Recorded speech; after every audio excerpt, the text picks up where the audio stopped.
شروع کرتا ہوں اللہ کے نام سے جو بڑے رحیم اور رحم کرنے والا ہے۔ ایک دن امیر المومنین حضرت علی رضی اللہ تعالی عنہ رونے لگے۔ لوگوں نے دریافت کیا کہ آپ کیوں رو رہے ہیں؟ آپ نے فرمایا میں اس لیے رو رہا ہوں کہ 7 دن سے کوئی مہمان میرے گھر نہیں آیا۔ حضرت علی رضی اللہ تعالی عنہ سے کسی نے پوچھا یہ کیسے پتہ چلے گا جو پریشانی یا مصیبت ہم پر آئی ہے وہ اللہ کی طرف سے آزمائش ہے یا ہم پر اللہ کی طرف سے سزا ہے؟ آپ رضی اللہ تعالی عنہ نے جواب دیا جو مصیبت تجھے اللہ کی طرف لے جائے وہ آزمائش ہے، جو مصیبت تجھے اللہ سے دور کر دے وہ سزا ہے۔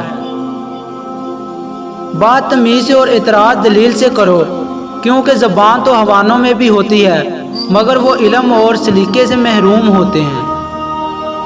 دکھ میں کبھی پچھتاوے کے آنسو نہ بہاؤ، کیونکہ تم وہ خوش نصیب ہو جسے اللہ پاک نے آزمائش کے قابل سمجھا ہے۔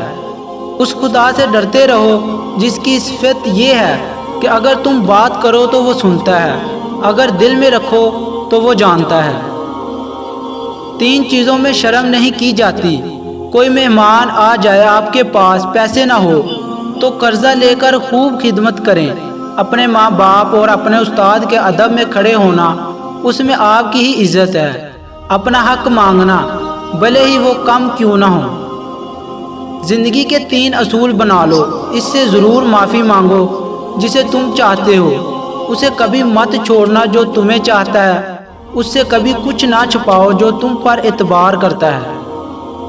جاہل کے سامنے عقل کی بات مت کرو، کیونکہ پہلے وہ بحث کرے گا اور پھر اپنی ہار دیکھ کر دشمن بن جائے گا۔ حضرت علی رضی اللہ تعالی عنہ نے فرمایا کہ میری 5 باتوں پر عمل کرو، کبھی پریشانی نہیں ہوں گی۔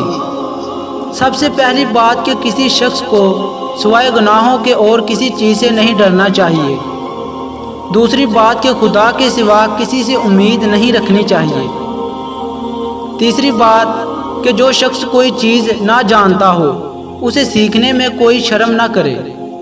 اور چوتھی بات کہ کسی عالم سے جب کوئی اپنی بات کو بھی جائے جس کو وہ نہیں جانتا ہو اسے بلا دریغ کہنا چاہیے کہ خدا بہتر جانتا ہے۔ اور 5ویں بات کہ صبر اور ایمان میں وہی نسبت ہے جو سر اور جسم میں ہے۔ جب سر ہی جاتا رہا تو جسم کیسے بچ سکتا ہے؟